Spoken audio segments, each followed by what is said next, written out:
Hey guys, it's Doc, and I thought I'd do a quick little update video on some tips on our mats and making them and so forth. I'm actually over here at the shop, so you're probably going to hear a lot of background noise. I got machines running back there, people cutting stuff, there's metal work going on, so just be patient with it.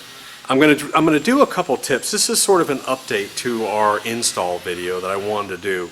It's important to understand that you have to watch that install video. It's a full, long video, I understand, but everyone that has watched it and worked with our mats said the same thing. Watch the video, watch the video, watch the video. In fact, we have a couple people that say watch the video twice. So I know it's a long video, but I wanted to do sort of an update and tips just to show some of the things we do here actually on our units in the shop that I thought would be helpful. So I interrupted Mike here, so he's real happy that I interrupted. But real quick, let's just look at it. If you don't understand, our mats are 36 inches wide and 6 inches long. A lot of people don't understand that. So it runs widthwise, and all we do is we take our mat and we cut it into a section. That section this way goes into the sluice like this. So the first thing we're going to do is when we're making this, a couple of rules or tips that we have is, number one, never measure your sluice once and then cut all your mats. I think that's a big mistake that people make. We do the same thing here at the shop. We measure, we're going to cut a mat for here in the sluice, we measure that, we cut a mat. We go to the next one. So we measure and cut, measure and cut, measure and cut. The next thing that we do is we make our mats a lot tighter than we used to make them too. So when we take a measurement now, you're cutting it 1/16 of an inch shy. Maybe. So yeah, so if this is 12 inches, he's barely cutting a 1/16 of an inch. Even a 32nd, he pushes it sometime. So what he's going to do is going to take a measurement here on the inside of the sluice, cut a 32nd shy, and then he's going to go and put it in the sluice. Well, then the next thing he's going to do is he's going to take his test tapes. Now the mats have side tape on it, which I'll show you in a minute, but he has test strips. So he's going to take his test strips and he's going to put his test strips on the mat. So the test strips go on the mat, and now what we do is we put it in with the test strips. So I'm going to give you a little close-up on this here in a minute, but I'm going to show you the difference between when it's cut for the sluice and then it's cut for the test sluice. Matter of fact, let me go ahead and shoot that right now so I have it. All right, so what we've done is we've taken a full-size mat here, we've measured this sluice, and we've cut the mat, and I'm going to show you about cutting the mat real quick. But so here's the mat bare, and we're going to put it in, and you notice that I have very little side movement. In other words, very little movement back and forth, barely moves. Then when I put the side tape on, when it goes down in here, it actually goes in and you have to almost press it just a little bit. That's the perfect fitting mat right there.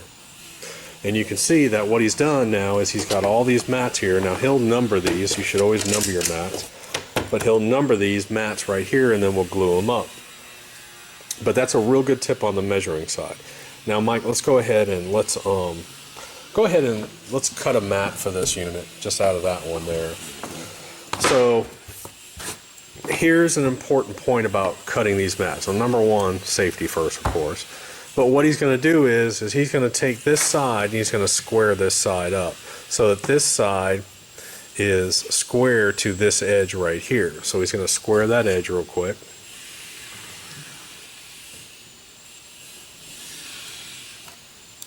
Nice new blade. Yeah, nice new blade. Always a brand new sharp blade.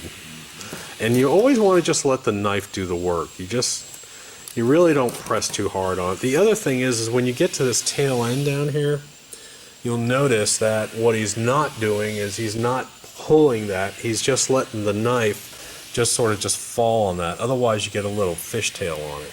So he's going to pull that across and just let it, actually I push down on it and cut on it, so does he. But he'll just open up that hole and just go down. All right, so now what we have is we have our square here to here, okay? So this is square. Now, this is extruded rubber, so the problem you're gonna have is whenever you have extruded rubber, it's never gonna be perfectly square. Let me show you what I mean. So if I take this mat and if I set it on a table, you might see, just like a 2x4 or any natural surface, this mat might be a little bit rounded, so it's not going to be perfectly straight because it's extruding out. So that's why what we do is we never assume that once we get one end squared up, we have to do a special thing that we call matching ends. Go ahead, and he's going to measure. He's going to measure from the top over here. He's going to measure over 11 and 30 seconds. Right about. But then what he's going to do is he's going to come down here to the bottom and measure and mark. Okay, so now he's got his two marks, and he's basing those marks based on this end being square to here. He's not using a square down here. If you do that, it will not work. You can't use a square against this edge over here. What he's going to do is he's going to rely on lining up those two marks based on, then it's going to be parallel. So this end is going to be parallel to this end. You got that? He's not relying on the square here. So go ahead and cut that, I guess. So now he's going to connect the dots. Measure twice. Measure twice.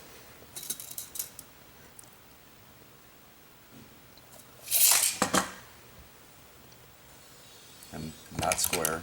Right. The square is away from the top of the mat. He's just lining up those dots. He's going to connect those dots. He's going to score the mat. Just let the knife sort of just do its work. Now I always say put something under the mat. I don't think you don't do that, do you? I or do. do you? Take a little thin piece of something. Take a little thin piece of wood and just let the mat open up. And now the mat's cut. Now when you get into the bigger mats, you got to sort of play with, like when you got river hog and you got scrubber mat, you're going to have to play with we put stuff under those mats to sort of help keep them from rocking back and forth so we can cut them a little bit easier. All right, so now he's got this mat cut. So now what? Same thing, if I look at this mat, now he's going to go in, and if you watch, if you look, there's almost no movement on that mat, but it just falls into place. Looks good here. Looks good here. There's not big gaps, it's pretty tight. So what he's going to do now, he's going to put his test strips on the tape. So we've got my test strips for the side tape. And now what he's going to do, he's going to fit it in here and just make sure that what he's got is right. And you can see that as it comes in, as this mat comes in, try to get it from this angle, just barely push it down. And now you have a really snug fitting mat in there. That's a really good fitting mat. Alright, so as far as cutting the mats go, that's pretty much how we cut the mats and fitting the mats. Again, we're cutting them tighter and tighter as we go. You don't want to have to cram the mat in there, but at the same time you don't want a whole bunch of space on the sides. Alright, so let's talk about gluing for a minute. Now, when we talk about gluing, it's real important that a lot of people have questions about the fitting of the mats. The majority of the mats basically have the same sort of design. So the front nose, these front sort of noses, even though these are different mats, they're going to have about the same sort of design. The back end is going to be about the same sort, but they do vary a little bit based on the face of the mat, the extrusion. In other words, this mat's thicker than that mat, so there is a difference. Sometimes they don't play well together, but it's important to understand they don't have to be perfect, and that's one thing that I always stress to people. So let's say we're going to glue these two mats. So what I want to do is, all right, so now we have two mats of the same size. When you're going to glue this up, go ahead and put them together. So he's going to just sort of get these things together, but here's one thing that he'll do. So go ahead and roll that edge up on that one. He's going to sort of roll this edge up, play with it a little bit, and get that edge to sort of roll up. So what he's doing is he's taking this edge here, and he's sort of pushing it back. It has a little bit of memory to it. So he's opening that edge up. It helps these slide together. It'll help those slide together. And again, he doesn't have to be perfect. Again, this seam doesn't have to be perfect. You want it as close as possible. But here's an important point too. You want to put your fingers on here and get these two to line up on the sides. If you have any difference between these two, you want to split it and get it as even as possible.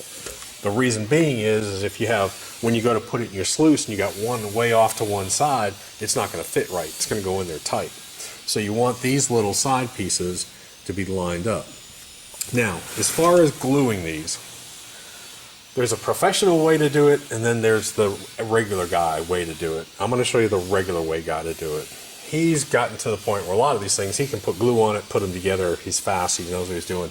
You don't want to do that because you can make a mistake and it's an expensive mistake. So what I like to do is, I always tell people just to go in, and all we're going to do is we're going to keep this mat, and all we're going to do is we're going to open up this little edge and we're going to run the glue bottle along this little edge right here. So once you go ahead, and by the way, this is what we use. This is Loctite super glue. You do not want to use gels. You always want a liquid super glue. I can't stress that enough. You always want liquid, liquid, liquid. We use Loctites, and sometimes we use the Gorilla Glue. Now, the Gorilla Glue dries in about 10 seconds. This stuff dries in about 5-6 seconds. So if you get the Gorilla Glue, Gorilla Super Glue. Gorilla Super Glue, excuse me, the Gorilla Super Glue gives you a couple more seconds for playtime if you want it. We use the Loctite liquid. So he's going to lift up that little edge. Go ahead.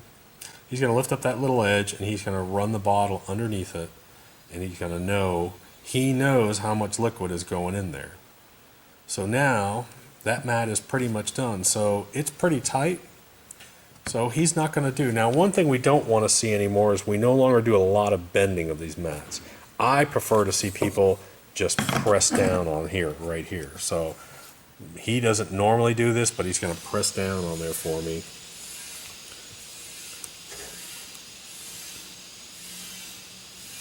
So he's pressing down on that side. And then what he's going to do is he takes a paper towel, and it has a little bit of what? Acetone on it? It has a little bit of acetone on it, and then he's just going to wipe. Push down and wipe. That's pretty much it. The mat's done, the mat's glued, it's ready to go. Now, the important point to remember here is, on this is the critical point to have glued. So here's the end of my mat. This portion right here is the holding part of the mat. This underlip right here. The back side of the mat really isn't that important. This upper surface glued to that surface is the critical point. And I'll tell you right now, we've put 300, 400 pounds of stress on that upper portion. We cannot get them apart. Do not think you're going to get your mats apart once you put them in, or glue them together, because they won't come apart. All right, so now let's glue the underside. So what he's going to do is he's going to flip the mat over. And you can see when he flips the mat over, and on this mat it sort of opens up by itself. So all he's going to do is he's just going to run a bead of glue.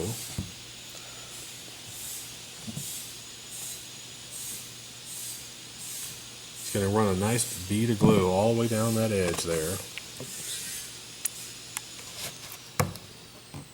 Stick my finger to it. Yeah, and you will stick your finger to it, by the way.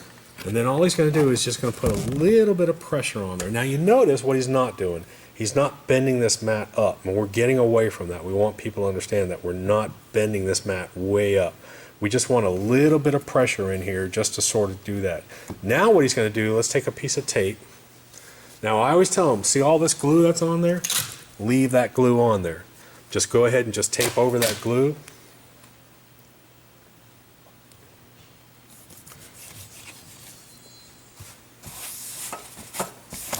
Clean up his excess, cut it, and he's done.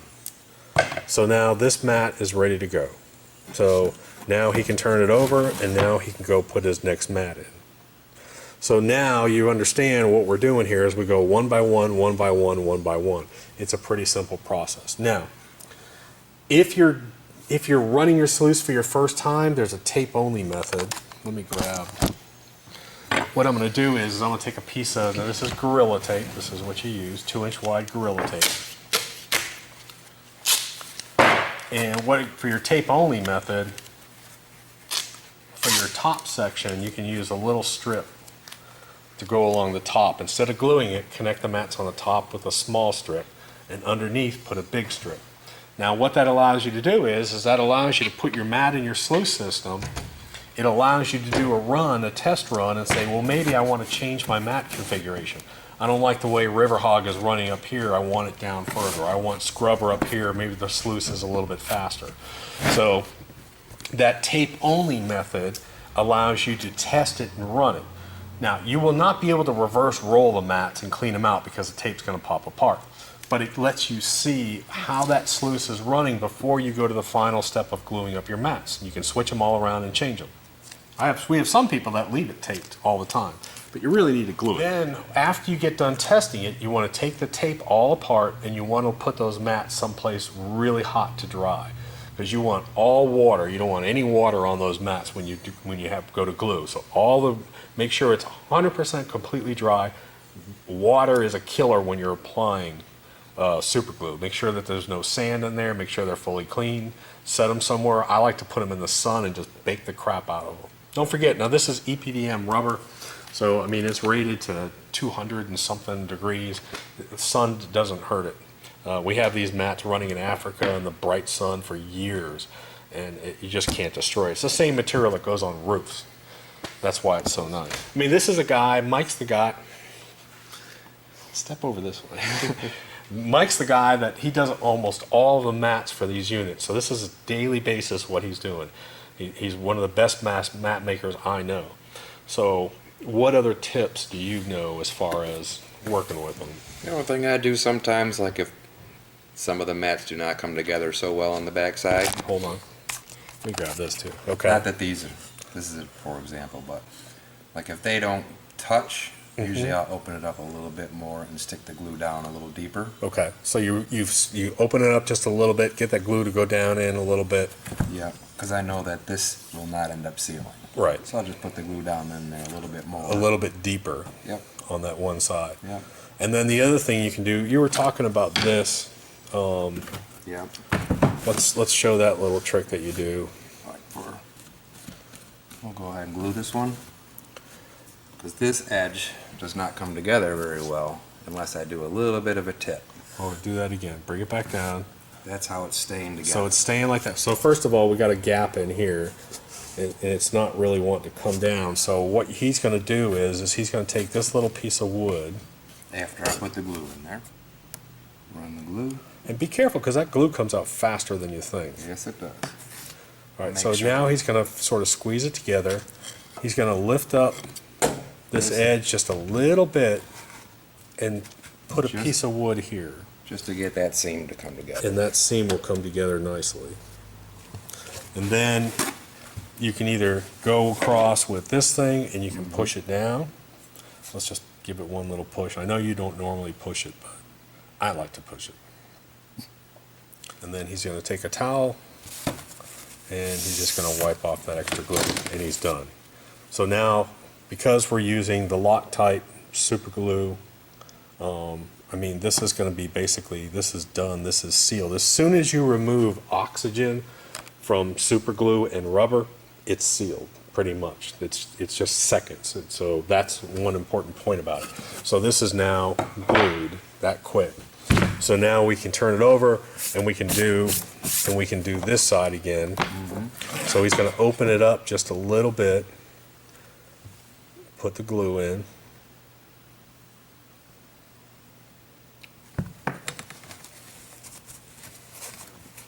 Close. Just get it to close without over bending it. We don't want to bend it too much. He's just going to close, put a little pressure, and then he's going to get his tape, which I stole from him.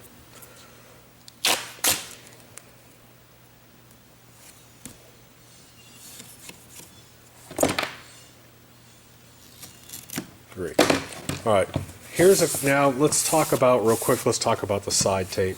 Just cut a piece of side tape for this, and let's show how you do that. So now what he's going to do is he's going to bring this mat off the side of the table. He's got a piece of tape. He's going to come in, and he's going to put that tape. How far do you put it? A third or so? About a third of the way. So he's got it a third of the way.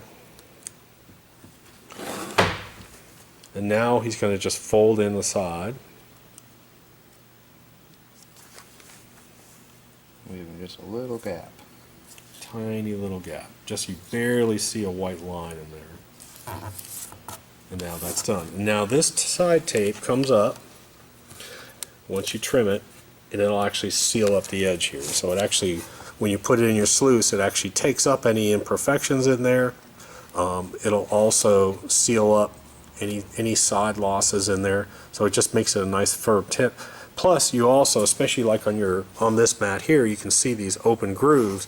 You're going to need something in there really to close that up, and that's what that side tape does. All right, so let's talk about specialty applications real quick. I'm not going to spend a lot of time on this, but as an example, where you have a big 5 and 6 inch unit, that's just a monster unit, and so we have a flare on that. So I want to show you real quick what he's done here is he's cut these mats to, let's say this is 8 inches wide. So this is 8 inches. Now what I want you to look at these mats here. So what he's done is he's taken these mats and make it wider. He's taken a template and he's drawn the template here, and now all he's going to do is, you can see that flare section. So now he's going to cut out the flare here. So the nice part about that is, like in a stream sluice, we have a lot of people with stream sluices that do that same sort of thing. They cut it to fit, or if you have a sluice section that it changes. It's not easy to do, but it is an application that you can do. So you can see now when this turns over, when he cuts this, you have one side cut already? Oh, I'll start it. Yeah, go ahead and cut it a little bit just so we can show what you can. But you can see he's just tracing inside that silver line. Of course, this will be the one day he cuts himself. Never. Famous last words. So now what you've seen, now what we've got is we've got a perfectly fit mat. You can see it right here. So now we've got this flared section cut out right here. This is what it was. This is what it is now. Pretty cool little application. All right, let's talk about mounting real quick. This is one of our Viper units. You can see we've got holes here in our sluice. We're going to put holes in here. So you have a hole and a hole. Then we take a piece of L bracket and we put a bolt through here. So it attaches. So this right here is going to fall down through here. Now a little tip I will say is what we do is we bend this unit, we bend this piece of metal so it curves back a little bit, so it fits up against here, and that way water doesn't go in here. Now on our units, the water comes in here and screams across, hits this back section, and we have a reverse ramp riffle here. So this is going to bend up and this is going to hold it up against it. And that's how the majority of people do it, and it's a smart way to do it. If it's a small unit, you just have one bolt. If it's a large unit, you can put 2 bolts in there. It's nice and secure. You undo it, take it out, pull it, and wash the mat. The other thing is if you don't know how to wash our mats, a lot of people think you just rinse them out. I'm going to show you real quick. I don't know if I can show this or not, but so here's our mat like this. If you rinse it out, you're still going to have tiny little grooves in here that won't clean out, okay? And if you have your mat rolled this way, when you take it out, you're rolling it this way, what's happening to those grooves? Those grooves are closing down. So after you rinse it the first time, what you're going to do is you're going to reverse roll it. And watch what happens to the grooves. You can see how they open up. So those grooves go from here to here. So you reverse roll your mat, and then rinse it, and it comes right out, and it's seconds. That's why it's so quick. Unlike miner's moss that you're sitting there washing it and washing it and washing it, and it just never comes clean. With the mats, you reverse roll it, rinse it, it's out, period. It's 5-minute clean out. That's why a lot of the commercial ops like it, because they can actually clean the mats right at the sluice system. All right, so we did figure out one thing that we wanted to shoot on here real quick that we didn't have, and that is cutting or trimming the river hog, which I talk about a lot, but I have a video on it, but it's hard to find it, so I figured I'd stick it in here real quick. So this is what the river hog looks like. The river hog has a tall riffle on it, as you can see, and for most applications, there's very few places you're going to use this. For most applications, you're going to trim this down. Now this is what we call a cut angle here. This is a violent sort of cut angle. This is a throw angle, so you can see the difference. That it sort of follows the ramp. It's going to throw a little bit, whereas this one is a cut angle. Now these two, this one has been trimmed, this one has not. This is probably the lowest that you'll ever see on the river hog. It's just barely above that ramp, you can see. maybe 1/8 of an inch above that thing. That's the lowest you would probably ever trim it.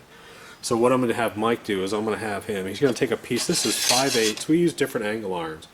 This is a 5/8 by 5/8. You can also get, this is a 3/4 by 1/2. And what you're going to do is you're going to go ahead and stick that in that groove there. But you're going to stick it behind that ramp. This is to make a throw cut. Alright, and now what he's going to do is he's just going to take this knife and he's going to run it along this edge carefully, because let me explain something. When you're cutting this, if it slips, you're going to cut your hand. So you always want to be aware of where your hand positioning is. So what I may even do is I even help him out, and I'm going to hold. It's good to have two people here to do this. And all he's going to do is he's just going to trim that river hog. Go ahead.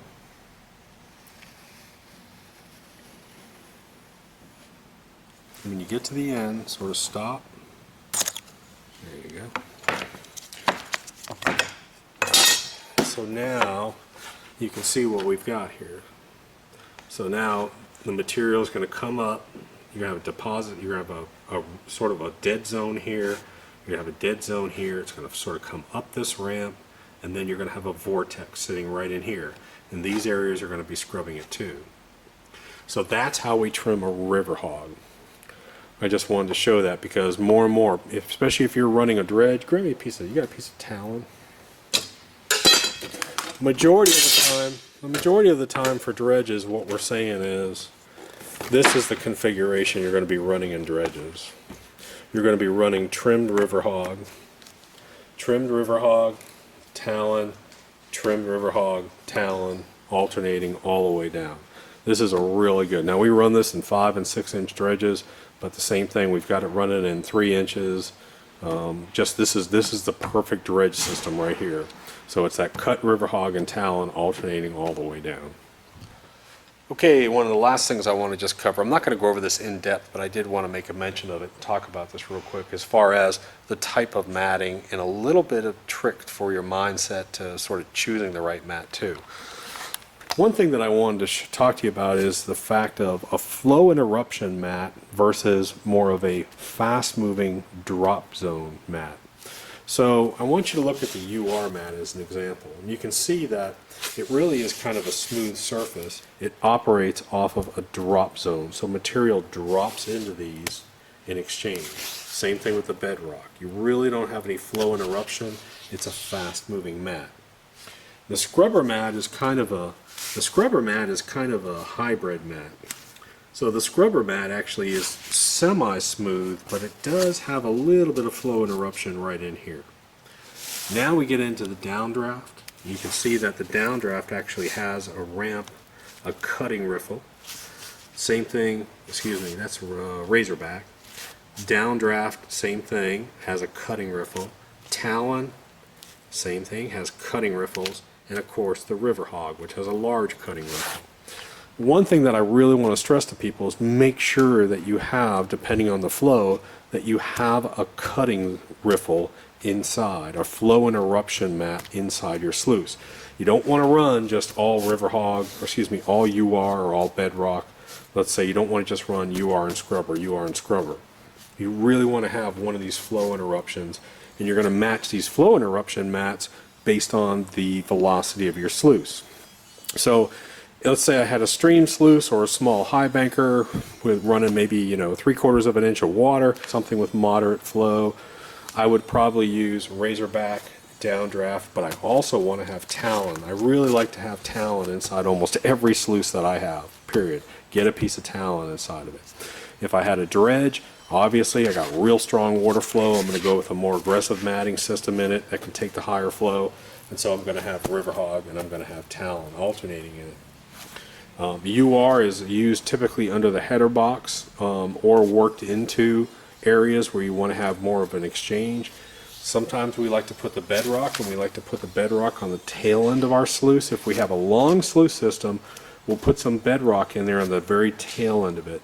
So after we go through all this cutting surface, then we're going to go into a fast exchange surface with that bedrock. That bedrock loves fast water, loves superfine black sand and fine gold. But anyways, that's just the difference between, I wanted to show you the difference between a cutting mat, which all these, river hog, Talon, Downdraft, and Razorback. These are all more flow interruption cutting mats. So they're almost down here by themselves. Different velocities. You would not put Downdraft and Razorback in a big 6-inch dredge or in a large system with a lot of water. It's just not going to work. The scrubber mat is kind of a hybrid. The only thing with the scrubber mat, and I will warn you, is that it does need a lot of water flow. If you put that inside of a little sluice with just not much water flow, it's really not going to work that well. We really like this with bigger high bankers, dredges, and so forth. Or I like to put one piece of this just sort of as a lifting action. And these mats up here you don't want to rely on completely in your system also. They're good to have mix in and throw in, but throw them in with some form of a cutting or flow interruption mat. Hey guys, we had a truck pull up, so I stepped out of the warehouse real quick and stepped out back. I just wanted to do this quick video just to give some updated tips on what we're doing differently in the installing our mats and making our mats. Plus, I thought it'd be a good idea to show someone that really knows how to make them, Mike, not me, actually go over it with you. Anyways, Doc from Gold Hog, thanks for coming along.